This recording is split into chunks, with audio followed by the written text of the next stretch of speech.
Hey there, everybody. Thank you guys so much for joining us for the first Kingdom Builders call. We are here as the first collective meeting of the Acts Kingdom Builders. If you're here on this call, you are a kingdom builder. Now, what does it actually mean to be a kingdom builder? Let me tell you a little bit of a story, and let me just go back in time for a second. A lot of you have heard the story of how I started Acts Centralized Real Estate, the fact that there was a winter storm when my daughter was born, my first daughter was born, and that winter storm changed everything in my life because she was born around 12:45 midnight on February 12th. And later that day, there was the worst winter storm in Houston history. And I woke up, there was no electricity. All the food had to be cooked. There was issues with the heat, so there was no heat whatsoever. I could see my own breath. And I realized right then and there that we were not prepared whatsoever.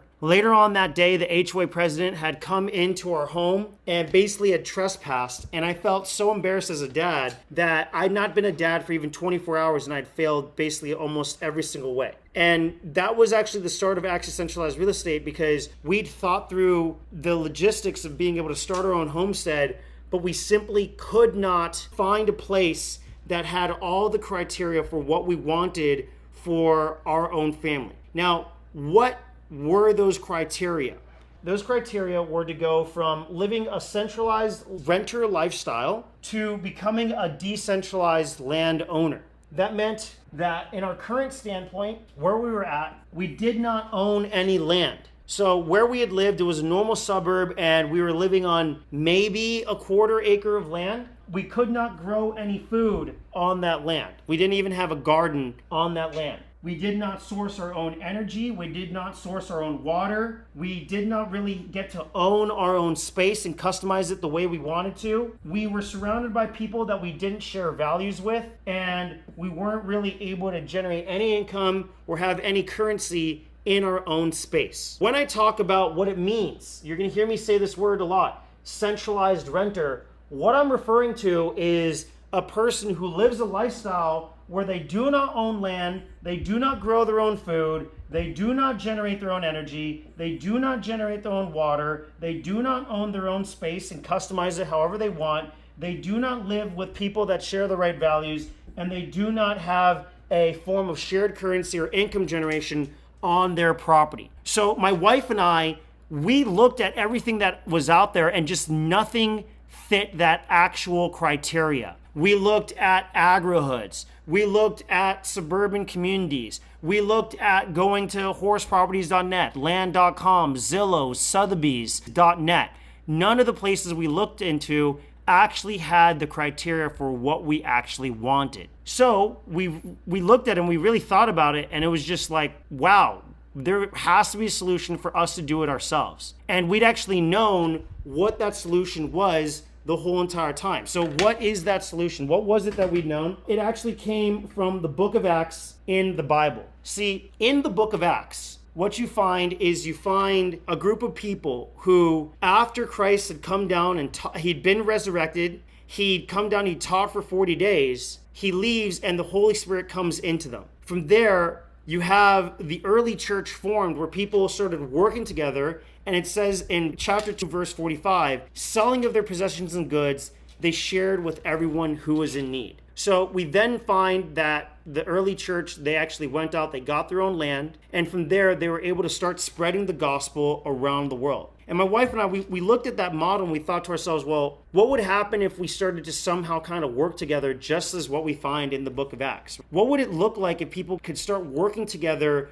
to start building their own communities and start creating their own infrastructure? And that was just kind of our jumping off point. Now, I just want to show you the mathematics on how we were thinking about it, right? So the first time we'd ever thought of this idea, the idea was, okay, well, let's just do the math behind this. If there's 3,000 people, like in the early church, and every single person out of those 3,000, let's say they could put in $500,000, because that's most people. That would be a reason. Is that a reasonable budget for a homestead? $500,000 to have some land, have your own food, have your own house. For a lot of people, they'd be like, yeah, that's not a crazy price. Well, if you have 3,000 people and they all have a budget of about $500,000, that is $1.5 billion that you can spend on land and infrastructure. And that was a very powerful thought to realize, like, wow, like you only need 3,000 people at $500,000 each to get to $1.5 billion. If you have $1.5 billion, then oh my goodness, you can go out, you could buy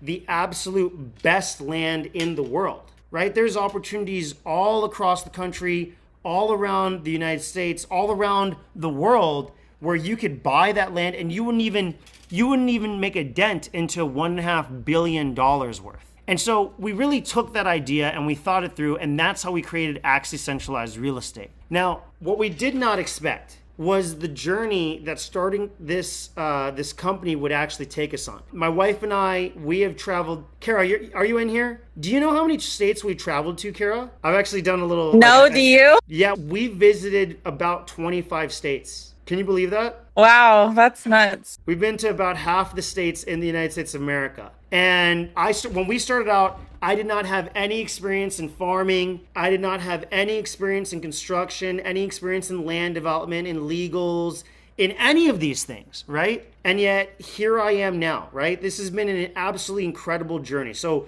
when we fast forward to now, Kara and I, we officially have closed on 2 properties. So that was Little G Ranch, which is where I'm at right now, okay, here in East Texas, as well as Panoplia Ranch over in Florida. But we also have another 2 properties coming up. So we have Creo Ranch over in Tennessee, and we have Little G West. I was actually out here visiting Little G West today. I was out there doing some promotions for it. And all told, these 4 projects are going to total about 28 acres of land across the United States of America. So babe, honest question, like I'm not trying to put you on the spot right now, but did you expect 5 years ago when we had Leela that we would be at a point where we would own physically right now 1,600 acres of land, or own within Leela's lifetime 2,800 acres of land? Did you ever expect that, Kara? Not really, no. I know that we've always had big goals, but I feel like we've achieved them like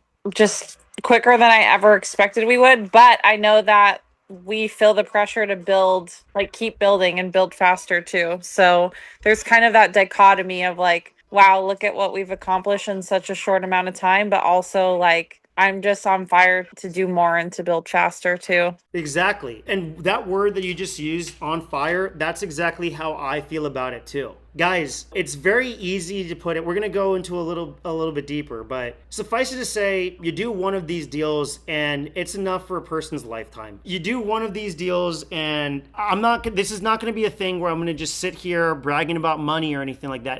That's not the point here. But what I do want to say is it would be enough for a lot of people to just retire. That's all I could say. For a lot of people in here, one deal that we've done, it would be enough to retire, and very reasonably so. You could draw 4 or 5% for the rest of your life, and you'd be living pretty well. Now, with what we're doing here in Kingdom Builders, this is kind of where we've gotten to. So you've gotten to hear the highlights, but I want to give you a little bit of the lowlights. Because on the one hand, Kara just mentioned, like, yeah, we've been able to do things faster than we thought. But at the same time, Kara has the last 3 years since we actually, so we've been working on Axe for 5 years. But really, we went public with the first, like, here's the property, all of that, about 3 years ago. Kara, has it felt like 3 years? I would say not. For me, it's felt like 30 years, to be very honest. Yeah, it's felt a lot longer. Every year, so much happens. Every week, so much happens. It's like, yeah. We really go through a lot of different things every single day as we get these properties up and running. Again, it's that dichotomy. It's like it's flown by because we've been doing a lot, but it's also felt long because there's been a lot. Yeah, exactly. So when we're talking about, our progress thus far, this is where we're currently at. So as I said, we started Axe about 5 years ago, and then we really went public about 3 years ago. So in the last 3 years, we've been able to open 4 properties, 4 different ranches. And I'm pretty happy about that, but I'll be very honest with you guys. The way I see this, I don't think 4 is enough, because I quite literally feel that buying land, growing food, and moving fully off-grid for your family is the most important thing that you could set up from a fortress perspective in the next 5 to 10 years. I think it's completely inarguable. I look at the lifestyle that is offered for my children.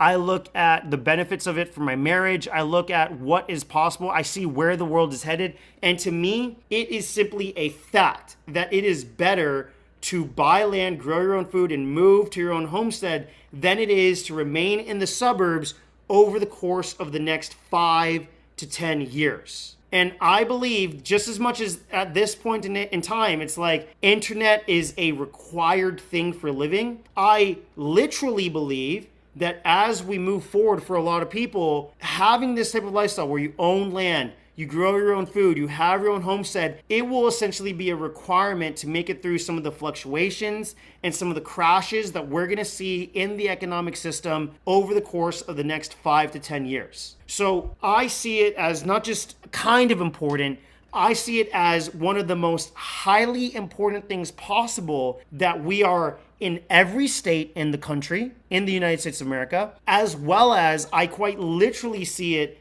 being that there are properties in essentially every continent in the world and eventually pretty much every single country in the world where it otherwise would be available, that people can buy land, grow their own food, and live a fully off-grid lifestyle. So before I go any further, does anybody else feel that way at all? Does anybody else feel like, yeah, like moving off grid is one of the most important things that is actually possible? Because if I'm just talking to everybody and it's just like, no, like it's not really that important, bro. Like just let me know. But if you do feel like that, please put a Y in the chat if you're like, yeah, dude, this is very, very critical for me and my family. It's just unquestionable. There's just no doubt about it in my mind whatsoever. Okay, yeah, I'm looking at everybody in the chat and everybody's like absolute yes, like Y's for the yeses. Like, is there even a single person who said no? Is there even a single person who said no? There's not a single person in here that would disagree with me on this very important point. Okay, so now that we've established that as a fact, here's my problem. If I continue on at the same rate that I'm going, okay, then here's what's gonna happen. Either we're gonna take the next 3 years, okay? And so if this is the first 3 years, so from years 0 to 3, we got 4 properties. It might be from years 3 to 6, okay? We might grow to either 8 properties or maybe 12 properties, all right? If we just continue on the same trajectory. And to me, I don't think this is enough whatsoever, all right? This is not what my goal is. I did not sign up for this, and I don't really like it when people just said, God says this, God says that. I kind of like roll my eyes when people overdo it. But I am going hard-edged and saying, no, I don't really believe that with my job and with my mission and with my lifetime here on earth, I don't really believe that that's what God's called me here to do, to just be hitting these types of numbers of like maybe 8 to 12. The way I see it is that actually I want to grow and I want to get to 40 ranches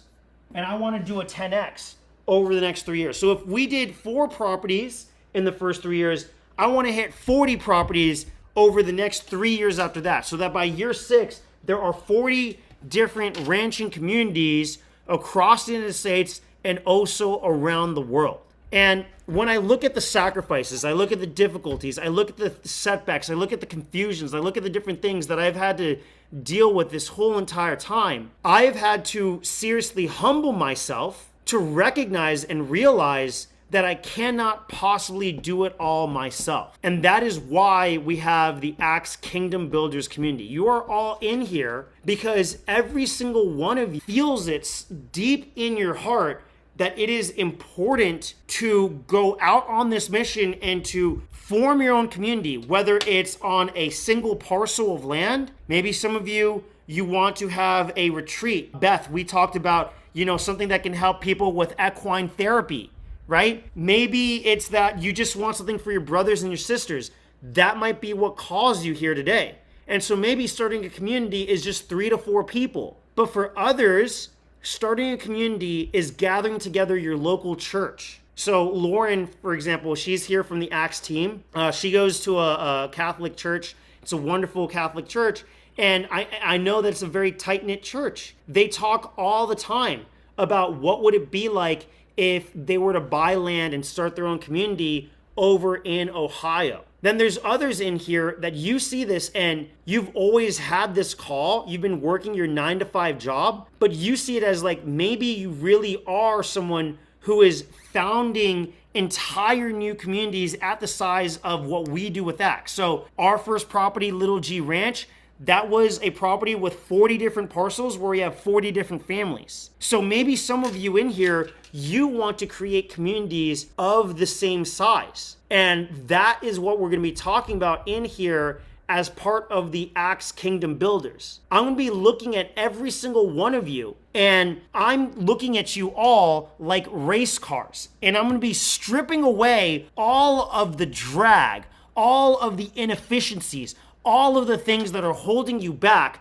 so that you are each individually your own Moses. You are each individually your own Joshuas. You are each individually your own Gideons. You are going out and you are taking territory for the actual kingdom of heaven here on earth. And I want to equip you to go out, find this territory, flag this territory for the Lord, and then bring in the people, bring in the infrastructure, and bring in the resources to have it added into the kingdom. So that when hell comes in and when the economy crashes and people don't have their food and people don't have their water and people don't have their freedoms, they know no matter what state they might be in, no matter what country they might be in, somewhere, somehow, they can go to the nearest Acts community that is near them, where they can be clothed,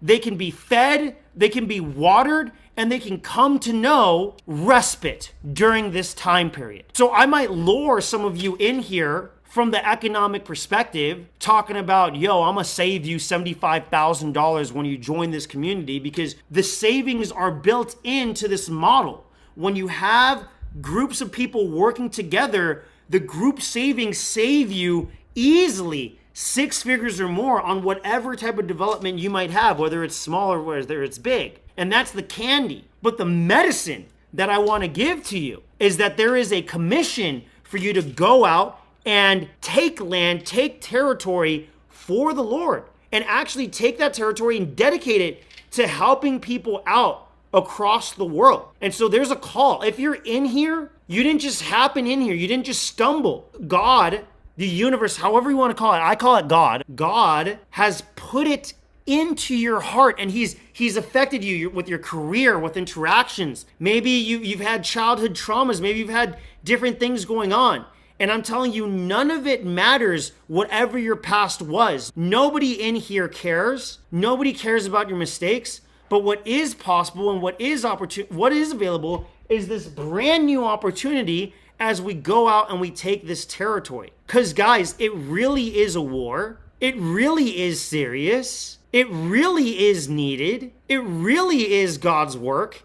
It really will take faith. And on the other side of it, there really are rewards that are greater than anything you could ever hope for or dream for or ever imagine. And on top of that, you will get to know the Lord more than you ever have before in your life. You will get to read the Bible. You get to read the stories, and you will literally have the characters jump to life because you will go through those stories yourselves. You will know what it's like to be an Adam. You will know what it's like to be a Noah. You will know what it's like to be a Moses. You will know what it's like to be a Joshua, to be an Elijah. You will know what it's like to go through their trials and tribulations, but you will also know what it is like to actually be friends with the Lord in a way you never have before, where he's guiding you and he's teaching you. Nothing will humble you more than being $500,000 down in a deal, and then by the grace of God, having that deal be able to come through so that you can move forward with the project. Nothing will bring you down to your knees more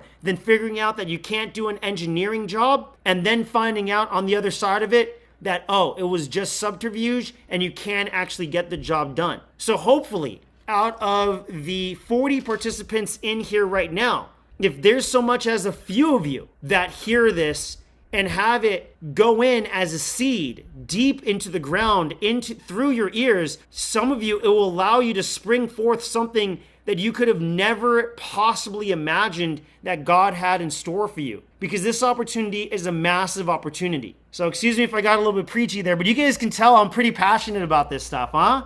Is this fun? Are you guys getting value hearing out of any of this stuff? Just hearing this stuff, is this pretty cool stuff? Can I get like a lit up or a fire if you guys are getting fired up about this stuff before we go a little bit deeper and go a little bit more into what we're doing here? All right, awesome. I absolutely love it. I absolutely love it. All right, guys.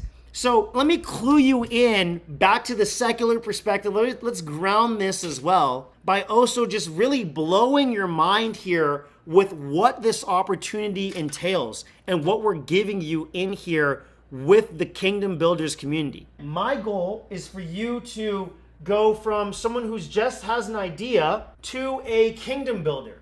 Someone who is going out, finding land. So you are a kingdom builder. Let's define what that is. You are a kingdom builder if you can meet these criteria, all right? Kingdom builders, the Abrahams, the Jacobs, the Moseses, the Joshuas. What did they do? In every single case, step number one, they go out and they find land.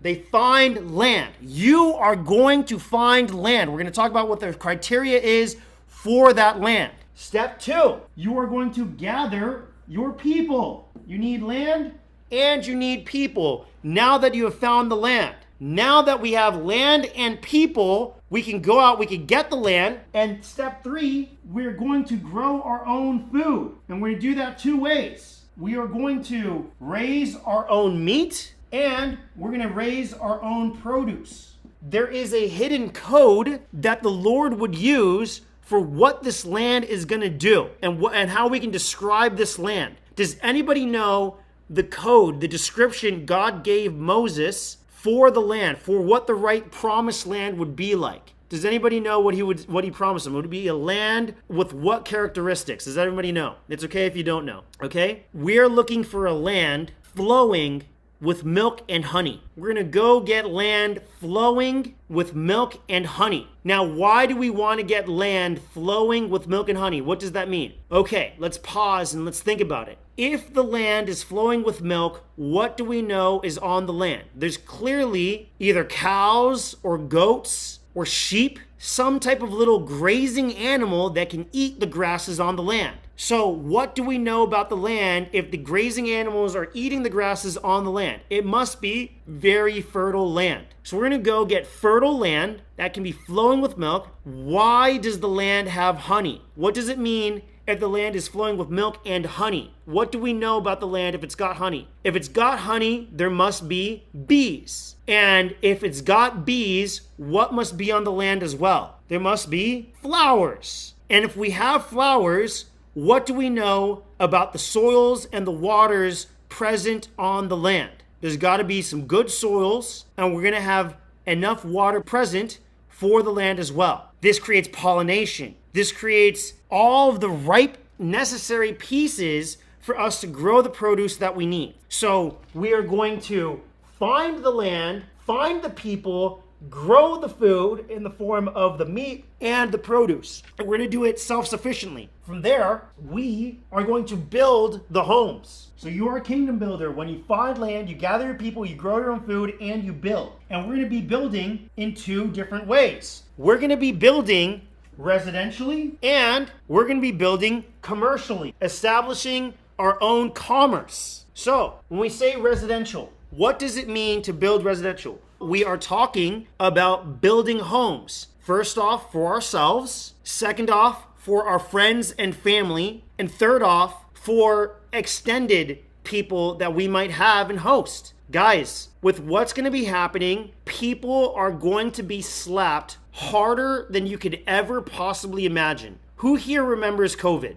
Obviously everyone, right? I don't think anybody doesn't remember COVID, all right? Who here would not bat an eye if I said that COVID was a test? COVID was a test. If you think COVID was the full thing, I'm here to tell you COVID was the test. What does COVID was the test mean? COVID was the test means that was just to see how many buttons we could press.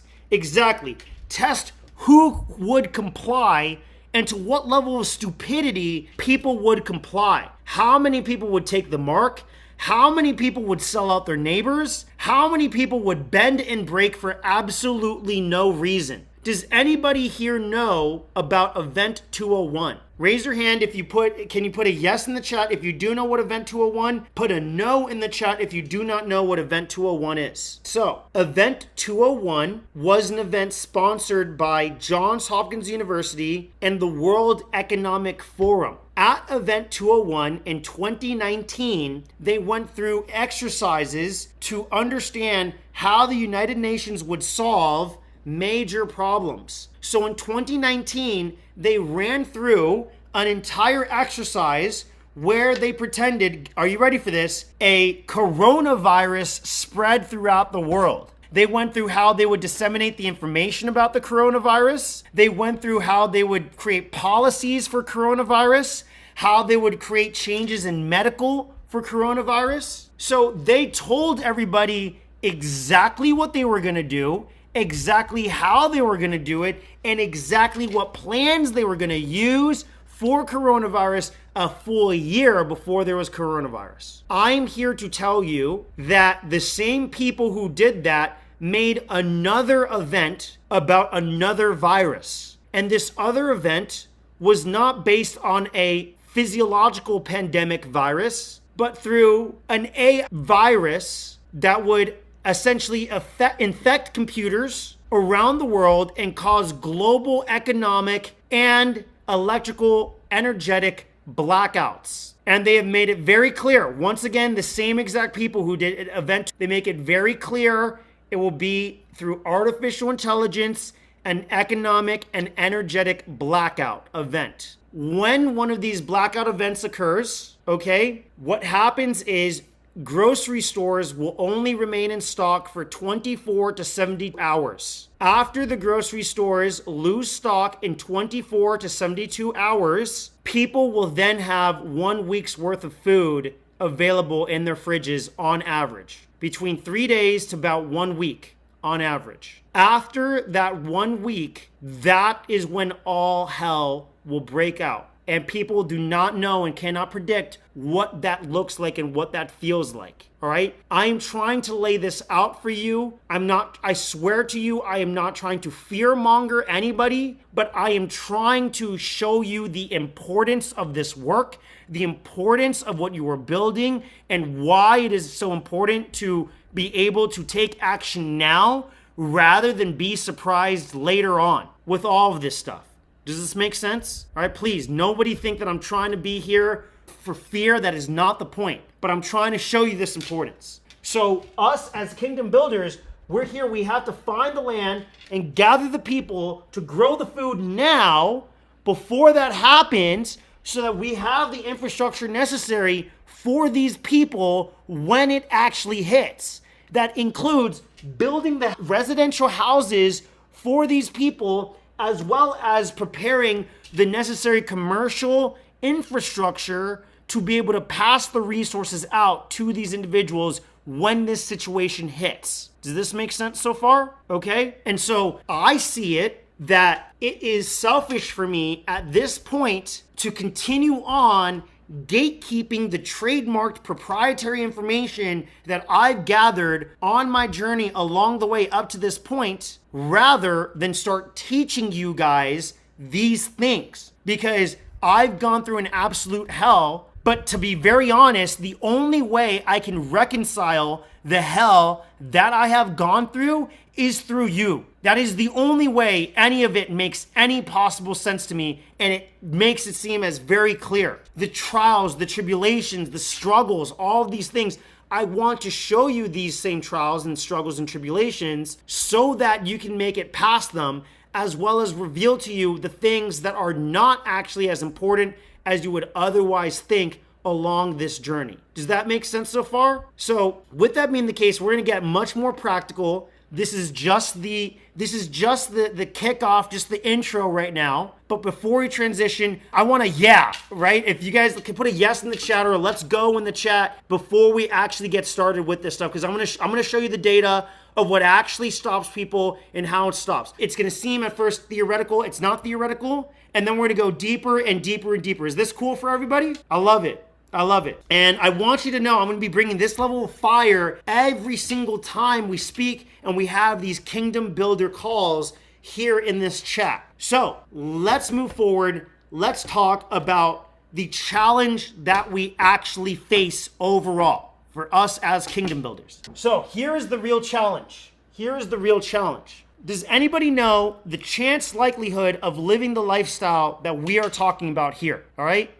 Let's look at how difficult it actually is. If we add it up, the people in here, they're going to be partially entrepreneurs, and less than 9% of the United States of America are entrepreneurs. They are homeschoolers, and less than 7% of the United States of America are homeschoolers. They're going to live in multi-generational households, and less than 3.5% of the United States of America lives in multi-generational households. Now here's where it gets crazy. In these communities, we are going to far outpace the current birth rate. We're going to outdo it. We're going to have babies upon babies upon babies. And a lot of them is going to be through home births. Right now in the United States of America, less than 1% of families are home birthers.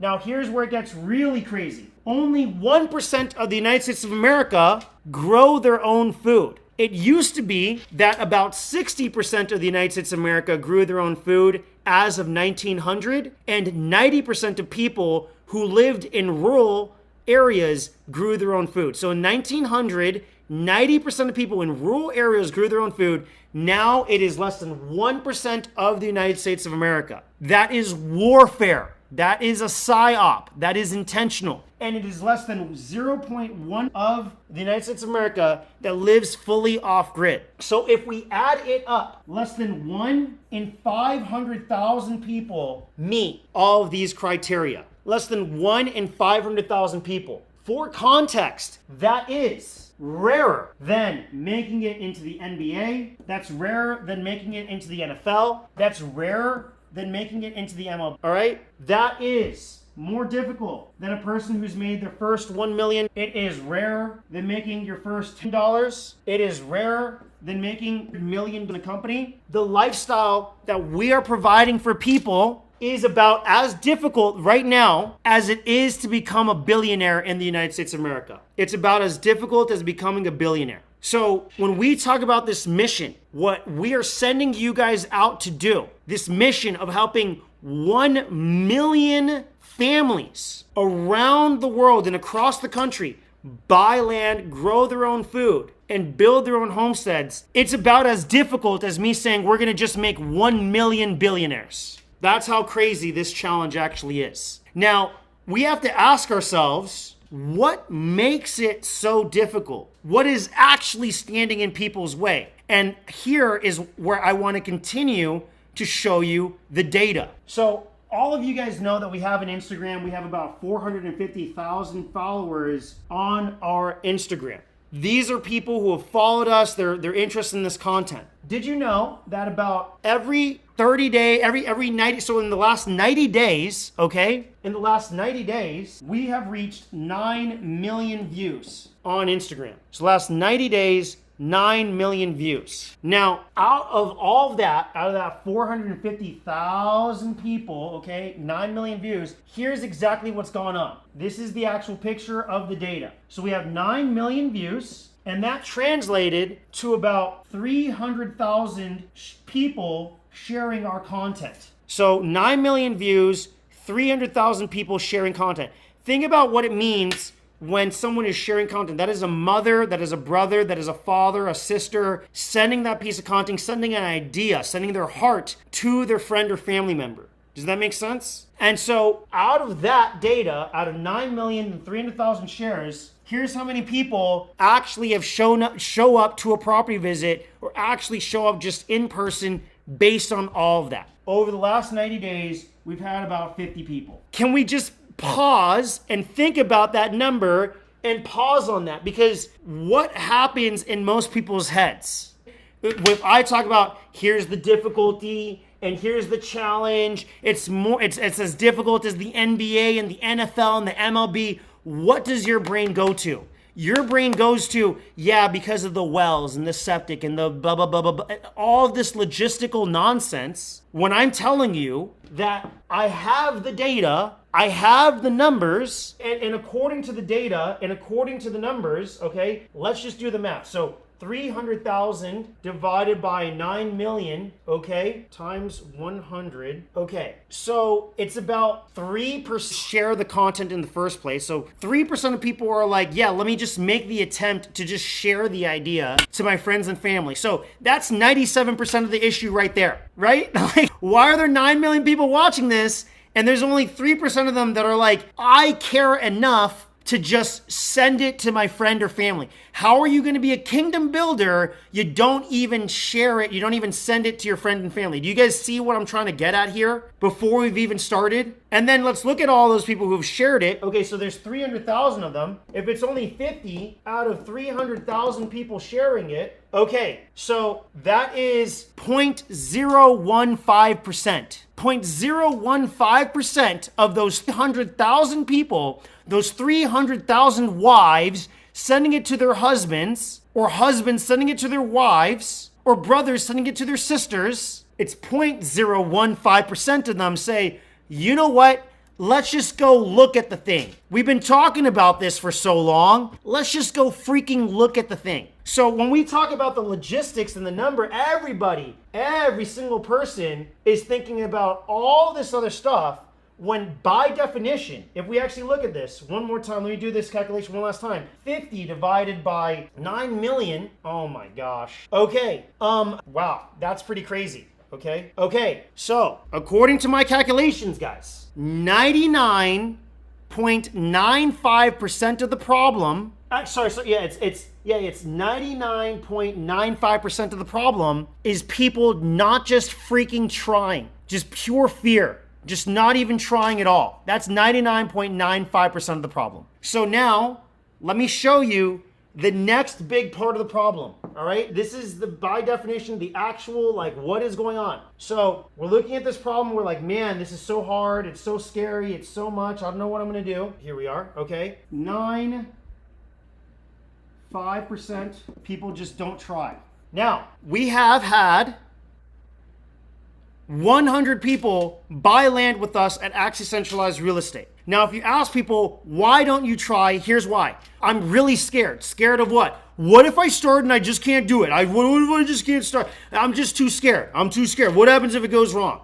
Okay, we have had 100 people buy land with us, so I have a good sample size. Out of the sample size of 100 real families that have really bought land, we have had a total of 5 of them that have needed to, like, they're like, I can't do this anymore, like, I need to go. So 99.95% of the problem is fear to get started for a problem that happens 5% of the time. And let me tell you why it happens. This is all 5%. I know them because I know the families. I'm not going to name any of their names, but I can tell you exactly what's going on. So one of them just got a divorce. That's all. It has nothing to do with land. They just got a divorce. Another one, they had a death in the family. So because they had a death in the family, they simply just couldn't move forward. That's all it was. They just had a really bad death in the family, and it just kind of ruined their plans. So it was death and divorce. And then the other ones, it came down to poor planning. That was it. It was truly just bad planning from the very beginning. And that bad planning from the beginning was that they underestimated their budget and they expected way too much out of their budget. That was it. So example number 1 is a family that wanted to build a certain style of home that makes absolutely no sense to build in the state of Florida. They wanted to build a straw home in Florida, which, if I don't know if any of you guys know the story, The Big Bad Wolf. All right, I don't know if you're familiar with that story, but the piggy who built with straw, that was a bad idea. So what happens is, and this has been this has been exactly what's gone on. It was bad financial planning from the beginning, mixed with a worsening and extreme scenario. In those cases. So they expected the budget for building would be way too low. They would think that they're building homes for like $100 per square foot, and then they put themselves in a situation where they actively did not have a job. So for example, one of them, they retired, and so they just didn't want to get a job. And so, you under budgeted and you don't want to get a job. So that's the problem there. And then the other one, they'd under budgeted the whole thing, and then they never were going to have a better job, period. So this is the beginning and the end of the problems. All right, does that make sense for people to find out? Like, now we have now we're not just 99, this is actually at this point, all right, this is 99.99 of the problem for most people. They don't try, and when they do it, they do poor planning, and when they do bad planning, that's when they get themselves into trouble. And even Jesus himself says this. There's actually a parable about this where Jesus warns us about this. He actually says the following. He says in Luke 14:28, suppose one of you wishing to build a tower does not first sit down and count the cost to see if he has the resources to complete it. Next, he says, for if you lay the foundation and are not able to finish it, everyone who sees it will ridicule him. So that's exactly the case in what's gone on in the past. So what do we want to do to solve 99.9995% of the problem here with Kingdom Builders in this very first call? What's the most valuable thing that I can do? There's really just about 3 things to do. It's step number 1. Can people tell me what you have to do for just point number 1? Just point number 1, what do people have to do that they're just not doing whatsoever with all of this stuff? Okay, can I get answers in the chat? Just what's the answer for like the first thing we have to do before we get into anything else? Even before we say, for example, like having the budget, any of this other stuff, before we even say that, let's just see if someone could just say, it's really stupid simple. It's really stupid simple. Okay, Canon Mitch says, take it before the Lord. Very simple. Beth says it. They're missing faith. Just having the faith of just starting, guys. Just freaking start. That's it. I know it sounds really stupid, but people don't just start. I can't emphasize this enough. They don't just start. They don't. Get off your mat and walk. I love that. Get off your mat and just walk. People are being lazy. And what they do is they project outwards. This is why people don't start. Let me tell you the reasoning of people. Are you ready for it? This is what they do. They say the words. These are the magical words. Here it is. This is the mindset that will never, ever help you leave the prison system. For it cuts you off at the knees from the very beginning. How will you ever be able to build the kingdom of heaven? We are here to build heaven on earth. How are you going to build heaven on earth if you're too busy sitting there saying it's too good to be true? Do you see the contradiction? You cannot build heaven on earth and at the same time say it's too good to be true. It's never going to happen. You're never going to ever have that. And we shoot ourselves in the foot. Thank you, Chris. That's how you know it's God. It's so good. That's the point. We must lean not on our own understanding with this. Step number 2. Now that we've actually started, okay, don't quit. I know this seems absurd, but you would be surprised at how many people say, let me start. But when they start, what they do is the whole entire time, they are just trying to find excuses to quit. And I'm going to keep this whole thing PG, so I'm not going to curse. Kara knows that I would otherwise curse at this point. But you don't want to quit like a little puppy dog. That's the problem for most people. They quit like a little puppy dog, all right? A little female puppy dog. And so this work, all the rewards that are here, they're not going to go handed out to little female puppy dogs, all right? It's never going to happen, all right? So you don't quit. Now, here's what's going to happen, and I'm going to tell you this right now. This is a psychological principle, all right? Who here knows, put a DK if you know what this word is. If I say the word Dunning-Kruger, all right? Dunning-Kruger effect. Put DK if you do know. Put an N if you do not know what the Dunning-Kruger effect is. I must show you in this first module Dunning-Kruger effect and the dip. These are 2 separate concepts from 2 separate books. I'm combining them. If you understand the Dunning-Kruger effect and the dip, and you put them together, you will know everything you need to know to make it through this journey. So let me explain to you. Let me start off with what is called the dip. The rule with the dip is you do not quit in the dip, all right? Under no freaking circumstances do you quit in the dip. You quit before the dip, you quit after the dip. You do not quit in the dip. All right, so what is the dip? Okay, this is the dip. This is everything worthwhile in life, all right? You are here at this place in life, and you know you can live over here in this place in life, all right? So this is you in the future. This is you sipping margaritas on your land, all right? Now, what happens is the dip is where you put in some energy and you go down here, and then you go all the way up here to get to this place. This is the dip right in here, all right? In the dip, and here's the thing, I need y'all to know about this. We're gonna be practical and spiritual at the same time. I am telling you that Satan himself is gonna send his army at you when you are in the dip, and he only has one goal, and that goal is to get you to quit. When you are in the dip, you are going to have a staring contest with the devil. And in that staring contest, your goal is to look right through him and into the eyes of Jesus. And you don't look away even for one moment. He's going to try to make faces, all these things to try to get you to quit. And then he's going to send his little minions to try to attack you in the dip and distract you and get you to quit. But you never freaking quit in the dip, ever. In the dip, you're gonna say, this is impossible. I can't do this. What the? I didn't sign up for this crap. Are you freaking kidding me? TJ's the bastard for even giving me this idea in the first place. This is the stupidest thing. I can't even, this is not worth it. What's wrong with you people? This is sick. You are sick to even think of something like this. You do not give in the dip under any circumstances. And in fact, the worse it gets in the dip, the closer you are. And you take that to the bank. The worse it feels, the closer you actually are.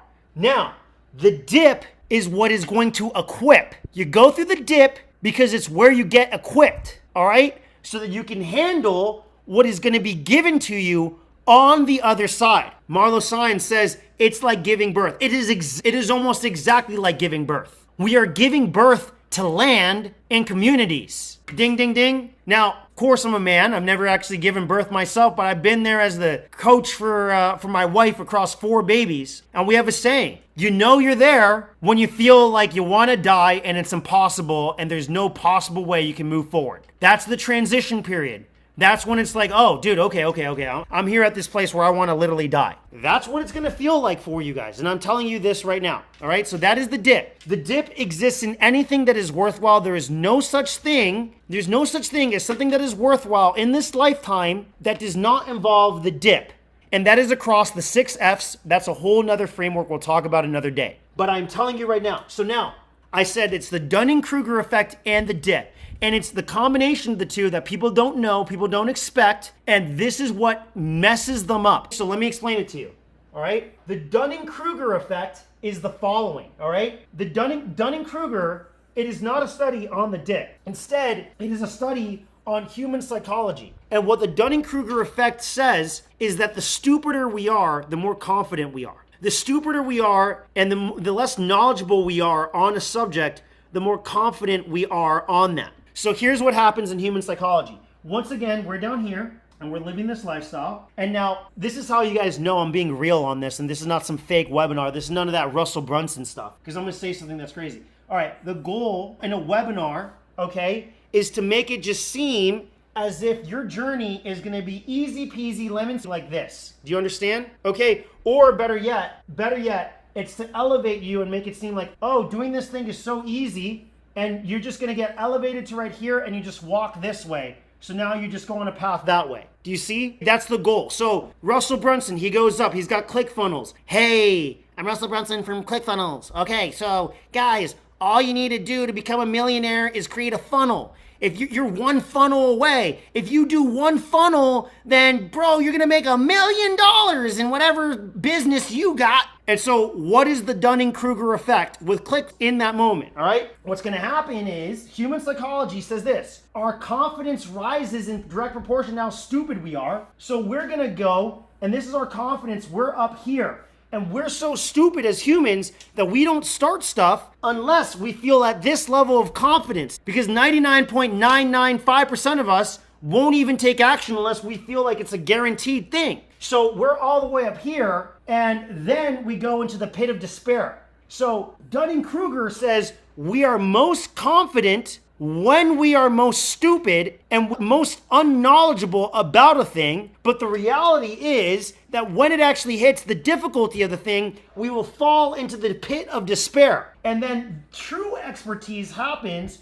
when you begin to actually climb up in forms of competency in waves, going up and down, where over the course of time, your level of competency rises and lowers, but you just kind of get upwards just a little bit better, so that your next little valley is actually better than when you start where you started off at. And you kind of just go through these waves bit by bit by bit until you actually reach the point that you wanted to get to in the very first place. Does what I'm saying make sense on all of this? Is this reasonable how I'm explaining this across the board for this entire concept? So when you put these two together, I'm saying, okay, look, man, I want to make this seem really easy, but nobody sit here saying, well, I was on the webinar, I was part of the Kingdom Builders, and TJ told me it was so easy. No, I didn't. No, I didn't. No, I didn't. I'm going to make it simple, but simple is not the same as easy over here. And so some of you are going to be here, and this is the real reason why you need me and why you need to be part of this community. You want a mentor, okay, to talk to you when you are here in the dip and you're feeling horrible. The value is not created in, okay, so $7 a month, how much am I getting? How many webinars am I going to get? How many online courses am I going to get? That's not where the value is, bro. That's not where the value is at all. That's all the courses, the modules, that's to get you over here at the peak of Mount Stupid, so that you're stupid enough to just start. Because everybody else, the 99.995% of other people, they're in their sane mind and they're not even going to start. So this is all the other stuff. No, the real value of the community is when you're down here and you're very well convinced there is no freaking way that you're going to be able to move forward with one of these projects, and someone else in here in this community sits there, hears out your problems and goes, nah, bro, I've been through that as well. It's not that big of a deal. You'll be okay. Just rub some dirt on it. You're going to be A-okay. You're going to be just fine. You'll be okay. This is what I did. Like, try doing this. Or like, talk to this other guy over here. That's when you're going to go, oh my goodness, this was so worthwhile.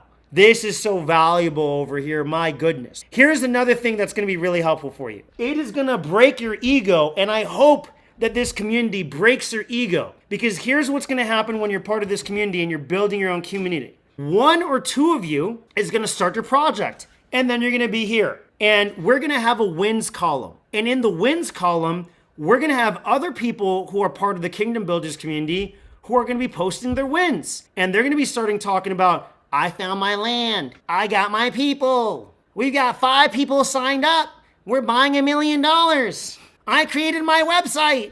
I ran my first ads. I got it under contract. And you're going to be sitting there, and some of you are going to think you're so smart because you're going to try to do something else, because you're going to be thinking, I'm going to reinvent the wheel here. And then you're going to see someone else in there, and I'm not saying anybody's a goober, but some of you are going to look at other people and you're going to think, dude, that guy's a goober. You're going to really think to yourself like, dude, this guy can't walk and chew bubble gum. This website's garbage. This copywriting is terrible. This guy's community is in the middle of freaking nowhere. I'm pretty sure there's a dirt pile over there. And this guy right now just made 10 times the money that I did in half the freaking time with half the freaking effort.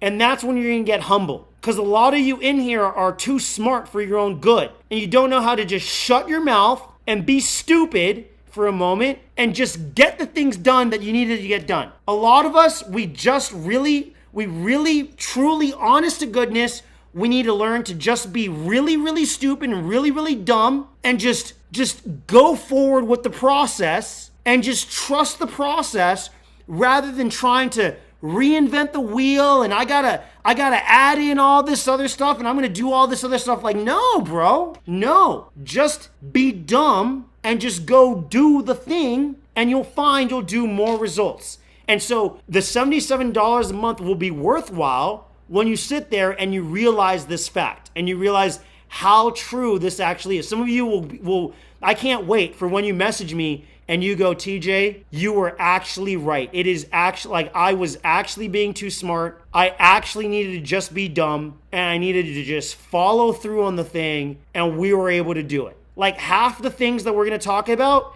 the answer is going to be go dumb and make more emails. The other half, it's going to be you just need to make some phone calls, dude. You're being lazy. Just make some more phone calls. For some of you, it's gonna be, dude, you're trying to be too much of a bleeding heart. You're not just charging enough. For others, it's gonna be you're not just sitting down and just putting things out on the spreadsheet exactly as you need. If you would have just put it on the spreadsheet, you would have gotten the job done. This is classically what is going to happen. And I want everybody to know, I am not making fun of anybody, because you know who's the worst at all of this stuff?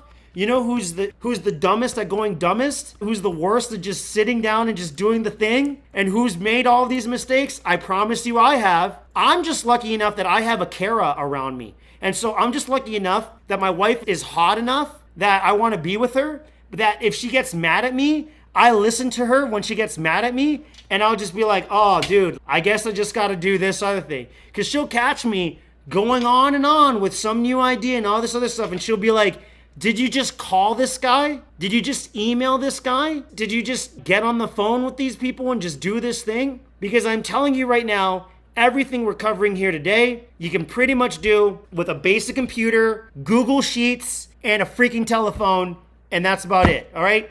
All of this, if I see any one of you with this AI nonsense, when we're doing stuff here in the Kingdom Builders community, I'm gonna lose it, all right? I'm not in the mood for it. I'm tired of it. Any of this, like, I'll see people with this AI nonsense, they'll believe, oh, I've done so much work, and I'll look at it, it's a ton of slop. They would have just been better off taking an actual pen and a paper and just sat down and just done the numbers with a pen and paper. They'd be way better off. I'll ask some of you, hey, here's how we're gonna look up some of the laws. Rather than just looking it up, oh, I did the AI. You don't know that the AI will miss the prompt. It will change something. It will do something, and you're better off you just do it with a pen and paper the whole entire time. Kara and I, perfectly well. First $4 million property, $13 million property. I am telling you right now, I wish I had me 5 years ago to tell me this, because I can tell you after having spent $200,000 a month on payroll that we were honestly better off for the majority of it. Just Kara and I, pen and paper, Google Sheets, basic calculations, addition, subtraction, multiplication, division. That's it. Nothing else beyond that stuff. So I'm just telling you all that stuff right now. Okay, start. Don't quit in the dip, all right? Because that's where you get equipped. And step number 3, all right, this is the key to all of it. Win the war before it starts. Write this down. Win the war before it starts. This is quite literally a biblical principle. So Joshua, when he's going out to war, we see it with David when he goes out to war. What happens? Do they just kind of like yeet it and have no idea what they're going to do before they start a war? Or do they go and they ask the Lord, and the Lord goes out before them and defeats the enemy before they actually start it? The Lord will go and God goes before them and he defeats the enemy before they start it. So when I say win the war before it starts, point number 1 on that is that have God go before you. If you seek the Lord in all your ways, if you acknowledge him in all your ways, he will make your paths straight. Every single step along the way. I am not here to be your guru. I am not here to pretend I am a genius. I told you I'm the dumbest of the dumb. I make stupid mistakes all the time. Probably, I had to have one of the property owners, they had to text me, TJ, stop it, because I made a post the other day about me crying, just to show people the fact that I'm not exaggerating when I cry probably 2 or 3 times a week over my own nonsense. Just all the time, I make stupid mistakes. I am not here to say I'm perfect, and I'm not here to answer every single possible question for every single possible thing. My job is to point you to the Holy Spirit, and the Holy Spirit will lead you into all truth. He will lead you into all truth, and you need to begin to go to him for all truth. He will give you everything you need to know, and you will feel it in your gut. I'm tired of this nonsense of monitoring spirits. I'm tired of this nonsense of we can't speak out loud. Go and just talk to him. Just pretend out loud. Go get a pen. This is another example. Stop it with the AI nonsense. I see way too many people. They are way more prone to ask ChatGPT for things than they are to go to the Lord about stuff. We're going to the chat about our marriages, about our economics, about should I do that, blah, blah, blah, blah, blah. But we don't just ask the Lord, what do you think? Do you think he's trying to screw you? Do you think he's trying to hurt you? Do you think if you say, Lord, I really heard this and I actually really feel, I think, first off, is this actually for me? Yes or no? Like, do you, like, can you show me, like, in my gut? Like, is this actually for me? Do you think I'm built for this? No. Okay, cool, great. Yes, okay, wow, amazing. Let me go. Lord, this property, do you think this is actually for us, or do you think there's a better one? Oh, okay, so this opportunity doesn't come up. Oh, there is a better one.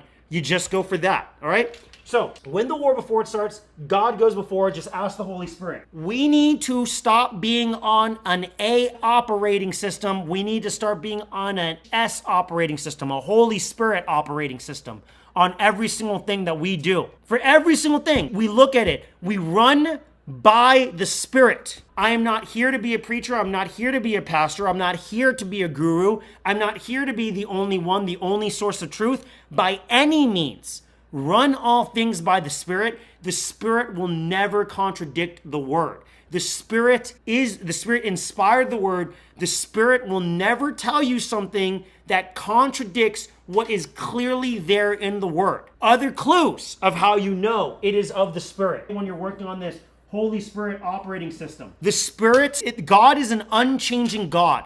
He cannot lie. He will not become different. He will not flip-flop from one day to the next. It is the same God. He has always been there. So the principles that applied in the past, in the Old Testament, they do apply to you now. Not a single jot will be changed. Not even a tiny little bit will be changed. So principles and patterns that worked in the past will work for you as well all the way here to this day. Way too many people, they go, oh, it's Old Testament, it doesn't matter. Nope, what are we talking about here? What are you talking about here? The same patterns, the same principles will still perfectly well apply.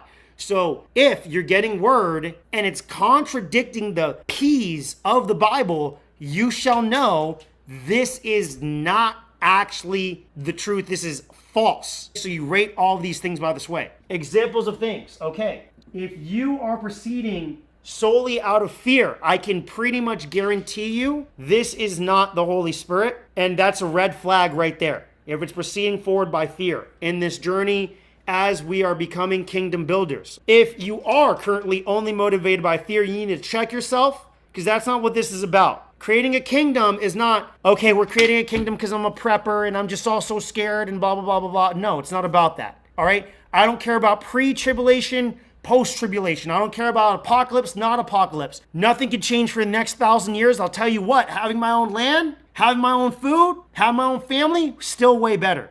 So it's not about pre-trib, post-trib, post-thousand, pre-thousand. It doesn't matter. We're not here without fear. Next, you're making decisions only out of obligation. Way too many people, they're going to do that. They're going to make things based on obligation. A lot of guilt tripping. You're going to feel a lot of guilt tripping this whole entire way. Guys, I'm trying to equip you for the dip, because the dip is going to equip you for when you are there. But please understand that this is real spiritual warfare. And please understand that it is not a matter of if, it is a matter of when you go through backstabbings. I am telling you this right now. It is a matter of when you experience backstabbings.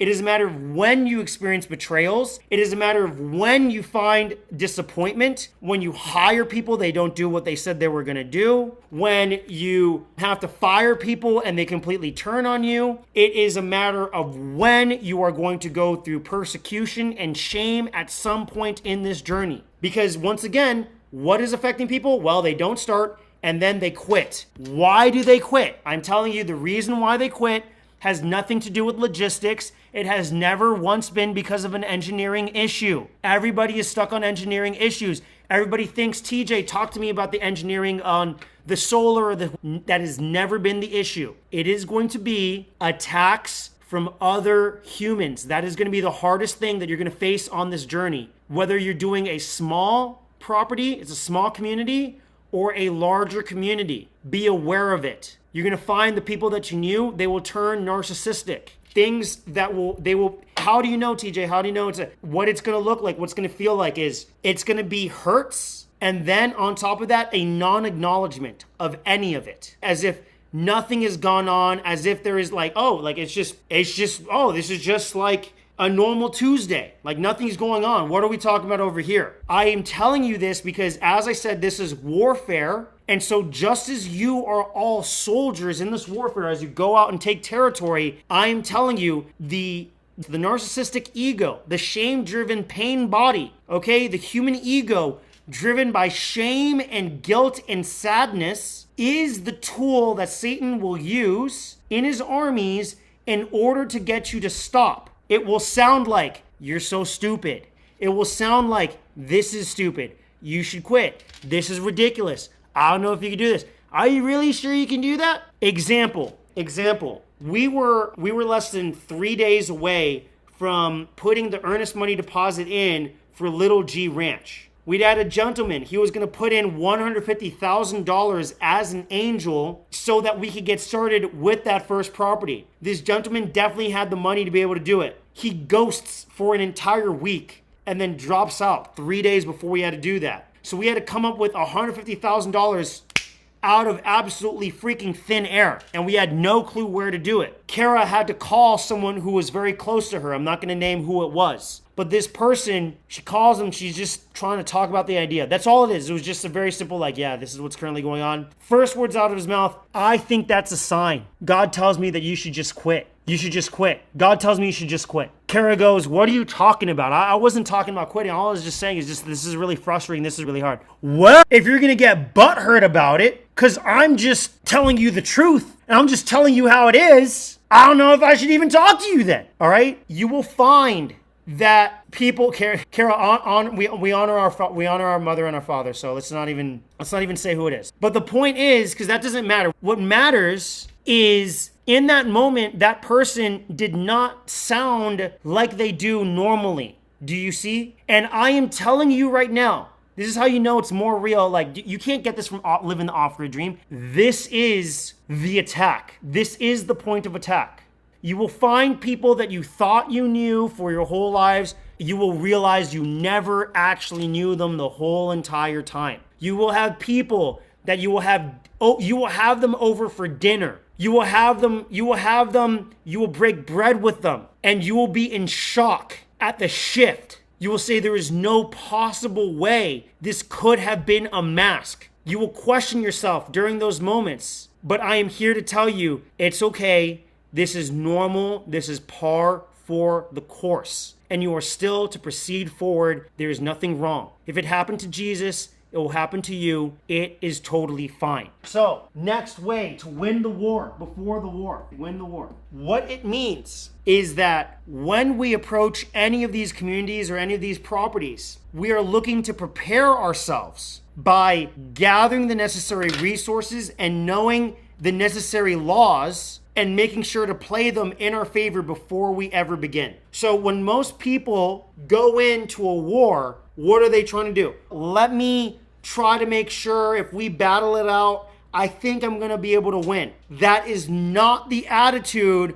that we are entering any of these communities with. And for some of you, whoever's being too smart and trying to ignore me on this, I'm going to make fun of you. I'm going to sit there and I'm going to say, you did not win the war before you won the war. And you're going to sit there going, but I'm not sure. Should I continue? And I'm going to be sitting there going, this is what I was talking about. This is what I was telling you the whole time. So what does that look like? Okay, let me show you an example, a representation of what I want you to look like. This is knowing your research, and this is what it looks like good. So Conor McGregor, this is peak Conor McGregor. He knew going into this battle exactly what was going to happen. He already had it played out. Not you taking these lands with this attitude. This is everyone in here, okay? This is exactly you. That's the enemy. That's the land we're going to take, okay? Confident. Knows. He knows exactly the strikes. We're coming into it loose. Like he's feeling the pressure. Trunks for the southpaw. The notorious McGregor. Black trunks for the champion. Jose Aldo. Measuring. Right. That's it right there. Measure, strike. McGregor knew going into that fight, I know Jose Aldo is going to throw right. I know he's going to attack with this lead foot. I know I'm going to take a back shift, and I know I'm going to throw that hook right as he goes into it. I'm going to knock him right on the chin, and he's going to go right down. That is how we approach these properties. We enter into these properties knowing our legal rights. We enter into these properties knowing our water limits, knowing the soil levels, knowing the altitude levels, knowing everything. We enter into these communities by the time we call the real estate agent and we say, we're going to go after this property, we know more about the property than the freaking real estate agent. You ready? Because when you do that, then now when you do enter the skirmish, you're good. I've already done it. I already know. When I call it Little G West, I'm talking to them and I'm saying, yeah, no, I already know you don't have another access. I already know that I can do the subdivision. I already know the soil is on here and I know the grading levels. I already know what the water is. I already know what the well levels are. I already know what the prices for homes are. I already know the comparables. I already know my price point. I already know what other divisions failed at. I already know. Do you see the mindset before you do any of this? And do you see why other people fail and they can't do what we do? It's this exact Conor McGregor, I know my right hook mindset. Let me explain to you how real and serious this is. Because if you get this wrong, you can die out here. This is not a joke. I'm out there over in Tennessee. The group, they say so many words against me. They do so much stuff. They make up so many lies about me. I already know their history. I already know their profiles. I already know their backgrounds. I already know the laws. They come at me, they send me letters from their lawyers. They're sitting there. They got, imagine literal groups. This is how my enemies are. I got 20, 30, 40 people. They've had not one, not two. They've had 5, 6 meetings. Imagine 40 people having 6 separate freaking meetings, sitting there going, I don't understand how this nigga's doing it right now. I got my lawyer out here. I got the commissioner out here. I got all these people out here. And this nigga right here actually figured out a law and I can't do anything about it. And none of you can do anything about it. And it's been 6 meetings right now. And you think that I'm exaggerating a single word? I am not exaggerating even one word at all. When I say there are literal KKK members in 40-person meetings trying to figure out how to defeat me, and they can't, and it's been 6 different meetings, and they can't, because I know my God, and on top of that, I won the war before I won the war. That is facts, and the meeting recordings are public, and you need to know your legal rights physically and spiritually to the same level and to the same degree, so that by the time you interact with any one of these things, it's not that big of a deal. I'm over there, I'm above 5 acres, and I got no new roads or utilities. So it's not a subdivision. Therefore, I'm not even under your subdivision platting approvals. Therefore, I'm not even in your game. You're playing chess, I'm not even in your game. You're playing chess, I'm not even in your game. I'm playing football. You're playing chess, I'm playing football. Do you understand the mindset going into this with any one of these properties? I don't care whether it's a 4-person community or it's going to be a 50-person community. Does this make sense? Okay? This same mindset must also apply with your own people. I told you, the attack is going to come from the people closest to you. So just like Batman, okay? Let me show you guys something. This is how Batman is. Y'all gotta be like this. People don't know that Batman has contingency plans. He has entire contingency plans for every single member of the Justice League. Security level Omega. Password Delta Charlie -27-5-1939. Enable new protocol. Title Memno Contingency. Should any of the core members of the League turn rogue, we need to have plans in place to handle each and every one of us should we become a threat. The members of the League are my teammates, but we need to be prepared for the worst, always. Agamemno Contingency, file codename Last Son. If Superman ever becomes a threat to the planet, the following protocols will need to be enacted to ensure our survival. A sample of green kryptonite in Vault 7B, provided by Superman himself, will incapacitate him with brief exposure, and prolonged exposure would, in all probability, be fatal. Portions of this kryptonite, under exposure to radiation, created a variation of kryptonite that is red in color. Side effects of this type of kryptonite are unknown. Further testing is required. Okay, now you might be like, TJ, that's like insane. Like, what are you talking about when you're saying this? What that looks like is called deed restrictions and agreements and contracts with the people. You might say to yourself, no, I love these people. I'm telling you right now, you need deed restrictions, you need contracts with their people, and you need to have contingencies and boundaries before you get started with any one of these things, because you do not know what will happen out there on the battlefield. And so you need to know beforehand, hey, this is what's happening if things go south on this project. This is who is taking care of what. This is how it's going to be taken care of. This is how this project is going to be split up. This is where the next piece of funds is going to come in. This is what's going to happen if you're going to pull out. This is where the money is going to come from if there's a refund. This is what it's going to look like as a contingency for every one of these things. You guys want the real thing that starts and stops projects. I'm telling you, it is not logistics. It is people, and it is the lack of preparation. People are not winning the war before they start the war. What does this look like? Here's every failed community. Every failed community is lack of boundaries, lack of responsibility from people on that project. Some people add in more, some people add in less. At some point, the project runs into a crisis. When it runs into a crisis, it is a money crisis. Once the money begins running out, people start sweating, some people start dropping out, some people start betraying. And so at that point, you have to be able to have contingencies beforehand. I don't care. How do you think there's such things as the Hatfields and McCoys, right? How do you think there's such thing as these families? It's like, man, like, why are there cousins we don't speak to anymore? The answer is money. The answer is money and lack of contingencies and lack of preparation, winning the war before you start the war on creating any one of these communities and family compounds. Someone takes responsibility and steps up, others step down, and they have greed lead the way. And this is how you create rifts in communities. This is why a lot of things just never get done. By the way, can I get a V in the chat? Is this valuable for you guys so far? Is this valuable for you guys so far? Because I wanted to put up front, like, dude, these are like the actual things that like really stop everybody, that nobody else on the planet is talking about. That is the reality. You can only know it from the trenches. You can only understand these things, but it's real because it gets very, very, very real. Very, very real. Part of it is this. You will have stuff done to you and you're going to say, I don't understand how someone could do that to me. And the thing is that that's good. It's a good thing that you don't understand why someone would do that to you, because that means that you're a person with conscience. And what that means is that you don't think that way in those terms. It's not a bad thing that you don't understand why a person would do those things to you.